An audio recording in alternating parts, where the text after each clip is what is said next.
नमस्कार प्रेक्षकांनो. लग्नानंतर होईलच प्रेम ह्या मालिकेच्या पुढील जबरदस्त ट्विस्टमध्ये पार्थ पुन्हा एकदा काव्यावर इम्प्रेस झालाय. कारण काव्याने साडी घालून जो लूक केलेला आहे त्या लूककडे आता मंद प्रकाशात छोटासा दिवा लावून पार्थ तिच्याकडे एकटक पाहतोय आणि काव्या पण खूप लाजत असते. तर प्रेक्षकांनो, अशा प्रकारे दोघांच्याही प्रेमाला सुरुवात तर झालेली आहे. दुसरीकडे आता नंदिनीने वसू आत्यांवर जे आरोप लावले ते खोटे आहे असं म्हणत वसू आत्याने अख्खं घर डोक्यावर घेतलेलं आहे.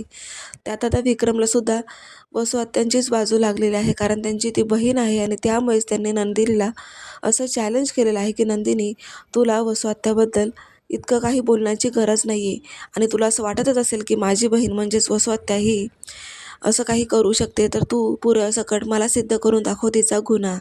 त्यामुळेच आता नंदिनीने चॅलेंज स्वीकारलेला आहे. पण त्यात आता रम्या ही जोरात आता नंदिनीचा हात पकडते आणि तिला म्हणते की नंदिनी, हे बघ, तू जर माझ्या आईच्या विरोधात पुरावा जमा नाही करू शकली तर तू हे घर सोडून जायचं. तेव्हा नंदिनी पण तिला म्हणते की हो ठीक आहे, पुढच्या 24 तासात मी तुम्हाला वसू आत्यांबद्दलचा पुरावा दाखवणार. त्यामुळेच नंदिनीला खूप मोठं आव्हान आहे वसूच्या विरोधात पुरावा घरच्यांना दाखवणं आणि दाखवल्यानंतर मग पुढे वसू आत्यांचा कसा पापाचा घडा भरलेला आहे हे आपण पाहणारच आहोत. सगळ्यांचा नंदिनीवर विश्वास बसेल का हे पाहणं खूप रंजक ठरणार आहे. तेव्हा आता असेच नवनवीन प्रोमो पाहण्यासाठी चॅनलला सबस्क्राईब करा. धन्यवाद.